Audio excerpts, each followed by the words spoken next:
partager ici après. Ma mère avait envoyé ma sœur chez sa meilleure amie, qui n'a rien trouvé de mieux que d'expulser ma sœur en plein hiver de chez elle. Vous voyez le genre d'histoire qu'on raconte souvent au quartier, là. C'est réellement ce qui s'est passé avec ma sœur. Elle était mineure, complètement mise dehors, dans la rue, en plein hiver.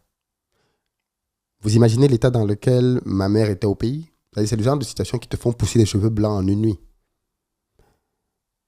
Elle a commencé donc à aller de copine à elle en copine à elle. Trimballer à gauche, à droite. Toutes les économies que ma mère pouvait avoir été envoyées systématiquement. Le stress, la pression, parce que finalement, ma soeur était dans une situation totalement instable. Beaucoup se sont perdus dans ce genre de cas. Beaucoup de filles se sont fait violer dans ce genre de cas. Beaucoup de filles se sont fait enceinter dans ce genre de cas. Il faut qu'on se dise la vérité. Et certaines personnes qui vont suivre cette vidéo vont se reconnaître là-dedans. Mais personne ne vous dira jamais ça quand il vous parlera de ce qui lui est arrivé en Europe. Personne ne vous dira ce genre de choses. Ils vous laisseront toujours penser que tout est bien. Parce que quelques années après, la situation est reluisante. Oui, bien évidemment, après, la situation était reluisante pour ma sœur. Mais à cette période-là, j'ai vu ça de mes yeux. Et la décision que j'avais prise à ce moment-là, c'était de dire que jamais, au grand jamais, je n'irai en Europe, en France ou ailleurs, sans papier. Jamais. Parce que j'avais vu de l'intérieur ce que ça avait causé sur mes parents ici. Mais je n'avais pas vu le périple par lequel ma sœur était passée. Et à quel point ces épreuves-là l'ont durci par rapport à la vie. Et ça, on n'en parle pas. Revenons à mon père. Vous savez pourquoi mon père ne voulait pas que j'aille en Europe? Parce que mon père a envoyé un de ses petits frères en Europe qui est revenu au Cameroun dans un cercueil. Il a envoyé son petit frère en Europe pour faire des études brillantes. Le gars était brillant, jeune, beau gosse. Il est arrivé en Europe. Et quelques années après, parce que du coup mon père était banquier au Cameroun, son petit frère était en France, avec son grand frère aussi qui était en France. Et donc mon père, occupé dans son métier, bien évidemment, il ne s'occupait pas de ce qui se passait en France. Mais là aussi, parce que j'ai discuté avec toutes ces personnes, le grand frère de mon père qui est maintenant ici en France, je vous ai raconté l'histoire de ce grand frère à mon père, là, une fois, vous vous rappelez quand j'avais dit que je lui avais écrit quand j'étais au Cameroun, en terminale, pour lui demander de m'héberger ou de me faire un certificat d'hébergement, et il m'avait dit, je ne te fais rien du tout, tu te débrouilles. Et bien quand je suis arrivé en France, ça a été la première personne que j'ai rencontrée, et il m'a expliqué son arrivée en France. Le jour qu'il devait arriver en France, là c'est le grand frère de mon père, je vous parle que de ma famille dans cette vidéo. Il est arrivé à l'aéroport. Le cousin qui devait venir le chercher n'est pas venu. Je ne sais pas si vous réalisez. Tu arrives en France, première fois de ta vie. Le jour que tu débarques à l'aéroport, le gars qui devait venir te chercher, qui était ta caution, ne vient pas. Tu dois te débrouiller. Ce genre d'histoire, les gens ne les connaissent pas. Parce qu'aujourd'hui, bien évidemment, cet oncle-là, il a brillamment réussi en France. Il est inspecteur aux finances, publique française, brillantissime, très très bon gars. Mais comme il le dit souvent, il ne doit rien à personne. La vie ne lui a fait aucun cadeau en France. Et comme lui, beaucoup se sont perdus. Alors revenons donc à son propre petit frère, parce que quand son petit frère va arriver quelques années après, le petit frère de mon père, qui finalement est décédé en France, va sombrer dans la drogue et l'alcool. On n'en parle pas assez, n'est-ce pas? Mais vous n'avez pas idée du nombre de jeunes enfants qui sont ici, en Europe, et qui sont dans la drogue. Parce que la drogue est très accessible en Europe. Très, très, très accessible en Europe. Dès les collèges et lycées. Ça veut dire qu'un enfant qui a 14-15 ans est déjà soumis à la drogue. Une jeune fille, ça se vend en cité, ça se vend en banlieue, ça se vend dans les HLM. La drogue est disponible partout. Les jeunes filles sont très rapidement sujette à la prostitution. Qu'est-ce que j'appelle prostitution? C'est aller avec quelqu'un qui va lui donner un peu d'argent. Parce qu'on vit dans un pays dans lequel il y a une telle pression sociale sur l'apparence extérieure que quand une jeune fille arrive ici, ça n'a rien à voir avec ce qu'elle a laissé au pays. Rien à voir. Toutes les filles veulent ressembler à je ne sais pas trop quelle star ou influenceuse du moment. Quand ce n'est pas Kim Kardashian, c'est une autre. Mais elles n'ont pas les moyens de faire ça. Elles n'ont pas les moyens. Qu'est-ce qu'elles doivent donc faire? Elles doivent trouver quelqu'un qui peut leur permettre de financer ce rythme de vie. Et bien souvent, ce n'est pas leurs parents qui peuvent le faire. Déjà que des enfants qui sont nés ici, qui ont grandi ici avec leurs parents, tombent là-dedans. À plus forte raison, un enfant qui arrive ici et qui n'a aucun repère. Aucun repère.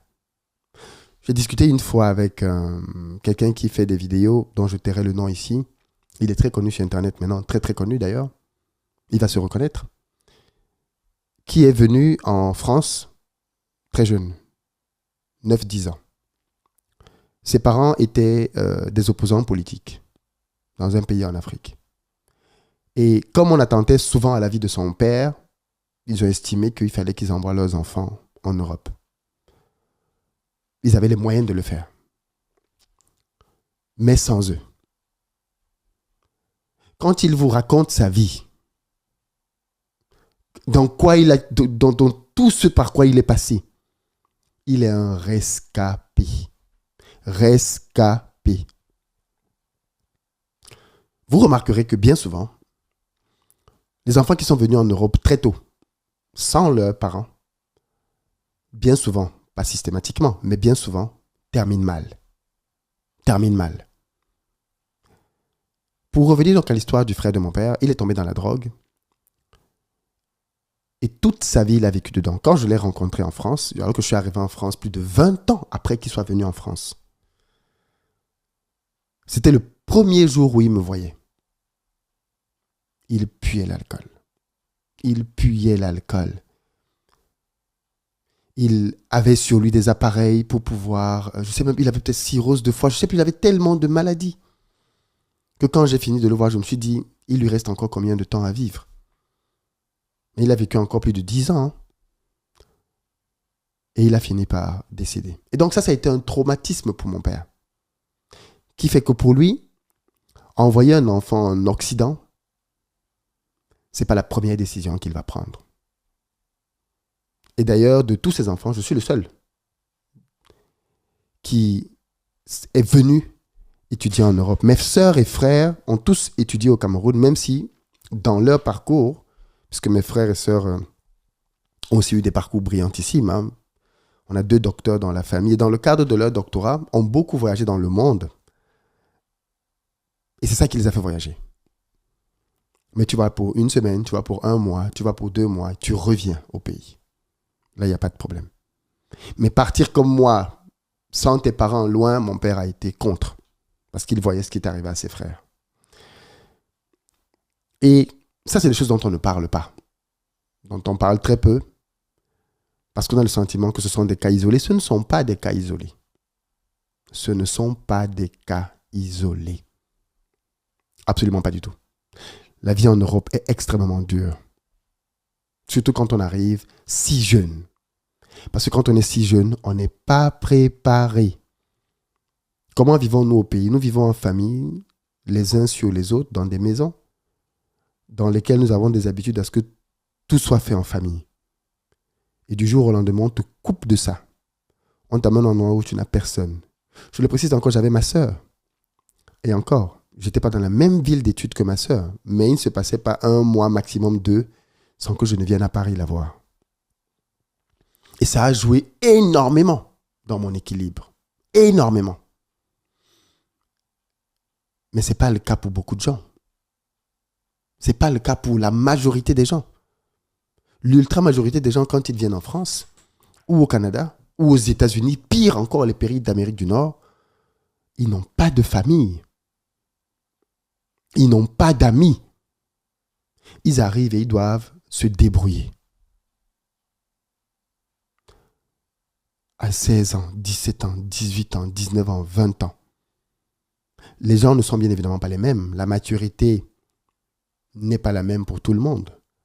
Mais je veux croire qu'à ces âges-là, on est loin d'être mature.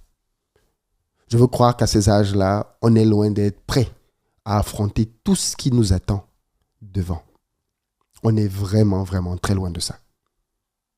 Donc, mon point ici simplement, pour les parents qui veulent envoyer leurs enfants poursuivre leurs études en Occident, si votre enfant va dans un pays dans lequel vous n'avez aucune attache de confiance, parce que j'ai pris le cas de ma sœur tout à l'heure pour que vous compreniez que parfois même c'est l'attache de confiance qui te trahit. Parfois même c'est ton propre frère de sang qui met ton enfant dehors. Il y a des drames absolus qui se produisent. Que les gens qui sont allés en Europe, je témoigne dans les commentaires. Dites la vérité aux gens qui vont écouter la vidéo. Dites la vérité à tous ces parents qui sont en train de se battre pour envoyer leurs enfants en Europe. Je connais tellement de cas. Je connais le cas d'une dame qui a envoyé ses enfants, l'année dernière, sa fille voulait tellement aller en Europe qu'au final, la maman n'a rien trouvé de mieux. Et je ne la condamne pas. Mais la fille est venue en Europe grâce à son copain. Copain, c'est-à-dire elle est en début de vingtaine. Hein. Le copain, on le connaît où? C'est grâce à lui qu'elle est venue en Europe. Elle vit maintenant avec le gars. Qu'est-ce qui se passe derrière s'il y a un drame? Qu'est-ce qui se passe s'il y a un drame? Les parents prennent des risques incroyables. Je pense qu'on ne réalise juste pas le niveau de risque, mais les parents prennent des risques incroyables pour envoyer les enfants en Occident. Moi, aujourd'hui, les miens sont encore petits, mais la question se posera certainement. J'espère surtout que d'ici à ce qu'ils soient en âge de partir, on aura de vraies alternatives dans nos pays en termes de formation. Parce que bien souvent, les parents envoient leurs enfants parce qu'il n'y a pas de formations académiques sur place qui ont le niveau qu'ils recherchent. Ou alors à cause du complexe du diplôme étranger qui fait que dans beaucoup de nos pays, parce que tu as un diplôme étranger, tu es mieux perçu. Et donc, du coup, le parent voulant le meilleur pour son enfant l'envoie à l'étranger pour qu'il ait ce diplôme étranger et qu'il revienne. Mais ce n'est pas une simple affaire. Et qu'on ne nous fasse pas croire que partir de la maison à 16, 17, 18 ans, c'est normal. Non, ce n'est pas normal. À cet âge-là, on est encore très jeune. Et je le dis, et je terminerai avec ça.